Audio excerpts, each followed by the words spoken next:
মুসলিম মহিলা তোমরা বাড়িতে থাকো, বন্যতার যুগে, বর্বরতার যুগে, অসভ্যতার যুগে নারীরা যেভাবে চলতো সেভাবে চলো না। তিনি বলেন দুই শ্রেণীর মানুষ জাহান্নামে যাবে, আমি তাদের দেখিনি। এক, যাদের হাতে থাকবে লাঠি গাভীর লেজের মতো, ওরা মানুষকে মারবে, ওরা জাহান্নামে যাবে। জীবনে কোনোদিন 1 মিনিট ক্ষমতা দেখে বেঁচে থাকার চেষ্টা করিয়েন না। দলীয় ক্ষমতা হোক, অর্থের ক্ষমতা হোক, বংশীয় ক্ষমতা হোক, মানুষকে অপমান করে, হেয়তুচ্ছ করে, গালি দিয়ে কোর্ট কাচারিতে সফলতা অর্জন করে দলীয় দাপট দেখে 5 মিনিট বাঁচার আশা করিয়েন না। ফেরাউন ডুবে গেছে। ফেরাউন যখন ডুবে গেছে তখন আমারটা সহজেই ডুবে যাওয়াটা। আর আমি তোমাদের ওইভাবে সাড়া আমি চাই না, ওই একবারে চুপচাপ থাকতে হবে, এটা আমার বহুদিনের বলা। ওইরকম সাড়াতে তুমি কথা ভালো করে ধরে রাখতে পারবে না, এবং এরপরে তুমি বাড়িতে গিয়ে কালকে তোমার চাচার সাথে গন্ডগোল হলে তুমি লাঠি নিয়ে বের হলো। আল্লাহর নবী বলছেন আল মুমিন গিরুন করিম, মুমিন পুরুষ নারী হচ্ছে নরম, ঠান্ডা স্বভাবের, সহজ সরল, কাল জামালে উটের মতো। এই যে উনকিদা ইনকাদা, যখন তাকে ধরে টানা হয় চলে আসে। ওই যে উনি খাইস্তা না খা, যখন তাকে বসতে বলা হয় তখন বসে যায়। মুমিন হচ্ছে এইরকম। আবার তিনি বলছেন যে আমি তোমাদের এক শ্রেণীর মানুষের কথা বলবো না যার উপরে জাহান্নাম হারাম, যে জাহান্নামের জন্য হারাম। হ্যাঁ, বলেন সে কে? তখন বলছেন যে সাহালুন লাইয়িনুন কারিবুন, নরম মেজাজ, নম্র স্বভাব, মানুষের সাথে মিশে চলে, সহজ সরল, এদের জন্য জাহান্নাম হারাম। জাহান্নাম এদের উপরে হারাম, এরা জাহান্নামের জন্য হারাম। দলীয় দাপট দেখিয়ে, ক্ষমতা দেখিয়ে মানুষকে অপমান করে একদিন বাঁচার চেষ্টা করিয়েন না। চাচার সাথে গন্ডগোল করে, জমি নিয়ে মারামারি করে, বাড়িঘর নিয়ে মারামারি করে, জমির ভাগাভাগি নিয়ে মারামারি করে বেঁচে থাকার চেষ্টা করিয়েন না।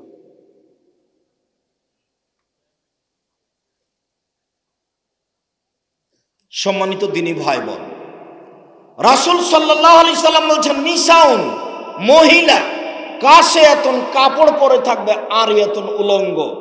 প্রায় সব কলেজ স্কুলের মেয়েদের পোশাক উলঙ্গ, প্রায় সবই। গ্রামে যেসব মেয়েরা চলছে, পড়াশোনা করে, রাস্তাঘাটে চলে, এরা সবাই উলঙ্গ। আমাদের মা চাচিরা যারা গ্রামে ছোট ব্লাউজ পরে থাকে, এরা উলঙ্গ। আমি তো আজ 30 বছর থেকে বলছি, 32 বছর থেকে, 90 সাল থেকে, যে সালোয়ার কামিজ মেক্সি চাদর পরতে হবে, শাড়ি পরলে বড় ব্লাউজ পরতে হবে, যেটা হাতওয়ালা, কবজি পর্যন্ত হবে হাত, আর নিচের দিকে কোমরের নিচে চলে যাবে, এই ব্লাউজ পরতে হবে। আপনি একজন মহিলা মানুষের কথা মানেন না কেন? চাঁপাইনবাবগঞ্জের ভাষাতে আপনি তো মানবেন, আপনার বাপকে মানতে হবে। আপনি ছোট ব্লাউজ পরে আছেন কেন? আপনার স্বামী কাপুরুষ, এই জন্য আপনি ছোট ব্লাউজ পরে থাকেন কি করে? আপনার স্বামী, আপনার বাপ পশু প্রাণীর মতো, এই জন্য আপনার বাপ, আপনার স্বামী পশু প্রাণীর মতো।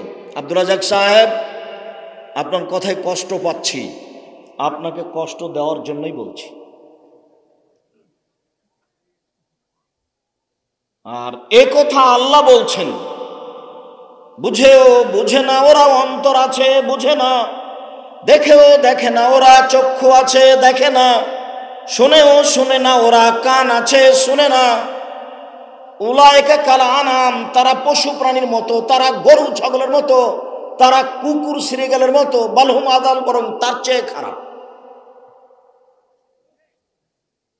আপনার জীবিকা নির্বাহ পশু প্রাণীর মতো। টাকা ইনকাম করলে কি হবে? আপনার চলাফেরা, থাকা, খাওয়া পশু প্রাণী, গরু ছাগলের মতো। যদিও চাঁপাইনবাবগঞ্জ জেলার বাড়িঘর সাতক্ষীরা জেলার বাড়িঘরের মধ্যে তফাৎ আছে। সাতক্ষীরা জেলাতে দুই দিকে দুটা ঘর, মধ্যে গরুর গাড়ির রাস্তা, এর নাম বাড়ি। এমনটা চাঁপাইনবাবগঞ্জের নেই। সব বাড়ি ঘেরা আছে, প্রায় সব বাড়িতে পেশাব পায়খানা টয়লেট আছে। এরপরেও যদি আপনার স্ত্রী ঢং ঢং করে এ বাড়ি যায়, এ বাড়ি যায়, গোটা গ্রাম নাকি তার চাচা, গোটা গ্রাম নাকি তার ভাই। কোন বেঢঙ্গা স্বভাব! সবাই এভাবে চলছে। আর বাড়িতে সব মুরব্বীরা ঢুকছে, বাড়িতে আছো গো, এভাবে ঢুকছে কেন? মুখখান বন্ধ হয়ে সালাম দিতে পারেন না? আসসালামু আলাইকুম। এই ছেলে, তোমাকেই বলছি, তুমি সালাম দিয়ে ঢুকবা, তোমার বাপ সালাম দিয়ে ঢুকবে, তোমার মা সালাম দিয়ে ঢুকবে, বাধ্য। সালাম দিয়েই ঢুকতে হবে, বাধ্য। সালাম দিয়ে যদি ঢুকো বাড়িতে শয়তান থাকবে না, আর সালাম ছাড়াই যদি ঢুকো তাহলে বাড়িতে শয়তান থাকবে। বাড়িতে আছো গো, এভাবে ঢোকাটা হলো গরু ছাগলের মতো। গরু যখন বাহির থেকে গোহালে নিয়ে আসছি, গোহালে, তখন গরু কিছু বলতে পারে কি? পায়ের শব্দ শুনতে পাবে, কিছু বুঝতে পারি, তো গরু আসছে। তা আমিও বললাম বাড়িতে আছে গো, তো ওর যাওয়া আর আমার যাওয়া একই। তা আল্লাহ বলছে এটা গরু ছাগলের মতো। ভাত খাই, বুদ্ধি আছে, কাজ করি, মুখ আছে, হাত আছে, গরু ছাগলের মতো ঢুকবো কেন? পশু প্রাণীর মতো ঢুকবো কেন? বলেন সালাম দিয়ে ঢুকবো, বলেন ইনশাআল্লাহ। মুখখান খুললো না সবার সব ছেলের, এই ছেলে এই কথা বুঝুনি, সালাম দিয়ে ঢুকবো, বলো ইনশাআল্লাহ। এমনও আদেশ হয়েছে যে বিনা সালামে যদি কেউ ঢুকে যায় তাহলে বাড়িতে যারা আছে ওরা ব্যাক করে পাঠাবে, যাও বাহিরে যাও। আবার আল্লাহ নবী বলছেন আদখালুন নাস মান বাখালা বিসালাম, সবচেয়ে কৃপণ সেই যে সালাম দেয় না, যে সালামে কৃপণ। সবচেয়ে কৃপণ সেই যে সালামে কৃপণ। আবার আল্লাহ রাসূল বলছেন সবচেয়ে উত্তম ওই যে আগে সালাম দেয়। আপনি তো মাস্টার মানুষ, মাস্টার ডিগ্রি পাস মানুষ, একটা ছেলে সামনে পড়েছে, আপনি অপেক্ষা করছেন ছেলেটা সালাম দিবে কখন, ছেলেটা সালাম দিবে কখন। ছেলেটা সালাম দিল না, আপনিও চলে গেলেন। এই যাওয়াটা কেমন হলো বলো তো? ছেলে এটা কেমন হলো গো? গরু ছাগলের মতো। আপনি মাস্টার ডিগ্রি পাস হন না হলে আপনি উমার ফারুক হন, তাতে কি আছে? আপনি সামনে লোক আছে, আপনি আগে সালাম দিবেন, আপনি সবচেয়ে উত্তম মানুষ। আপনি যদি উমার রাদিয়াল্লাহু তাআলা আনহু হন তবু সালাম দিতে হবে। উমার কথা কেন বলি জানেন? মাঝে মধ্যে উমারের ঈমান দেখে আল্লাহর নবী অবাক হতেন। আল্লাহর নবী বলতেন, উমার তোমার ঈমান এমন ঈমান যে তুমি যে রাস্তা দিয়ে হাঁটো ওই রাস্তা দিয়ে শয়তান হাঁটে।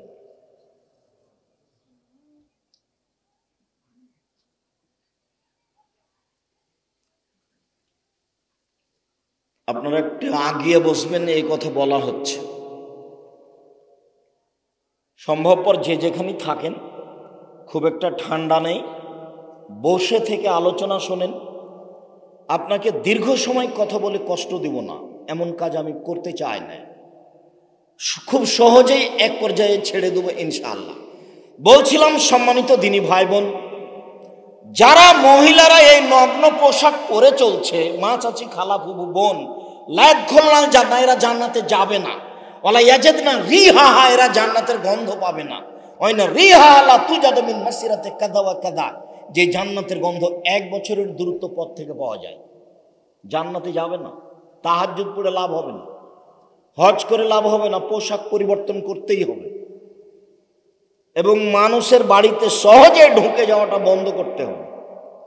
যদি চাচাতো চাচারা গ্রামবাসী ঢুকেই যায় তাহলে আপনাকে তাড়াহুড়া করে ঘরে উঠে যেতে হবে। ঘরে গিয়ে বলতে হবে, ভাইজান কিছু বলছিলেন, চাচা কিছু বলছিলেন, আহমদ তো নেই, ওর আব্বাও নেই, আপনি ভিতরে গিয়ে বলেন। এটা করতেই হবে আপনাকে ঈমান বাঁচানোর জন্য, নইলে বিনিময় জাহান্নাম। আল্লাহ তাআলা বলেন ওয়াইজা সাআলতুমুহুন্না মাতান ফাসআলুহুন্না মিন ওয়ারাই হিজাব। পৃথিবীর মানুষ, তোমরা যদি কোনো মহিলার কাছে কিছু নিতে চাও তাহলে অন্তরাল থেকে নেও, আট থেকে নেও। ছাত্রছাত্রী একসাথে গল্প করে, সবার হাতে মোবাইল আছে, সবার হাতে ল্যাংটা মেন আছে, জেনা ফিরি। জেনা কোনো পাপের কাজ নয়। আল্লাহ রাসূল বলছেন এমন একটা সময় চলে আসতে ইস্তাহিলুল হারা, আমার উম্মাত জেনাকে হালাল মনে করবে। অবাক কথা, জেনাকে হালাল মনে করবে। জেনার মতো মহাপাপ পৃথিবীতে, জেনার মতো কঠোর শাস্তি আর কোথাও নেই। চুরি করলে একটা হাত কাটা গেল, আবার চুরি করলে একটা পা কাটা গেল, বেঁচেই আছে।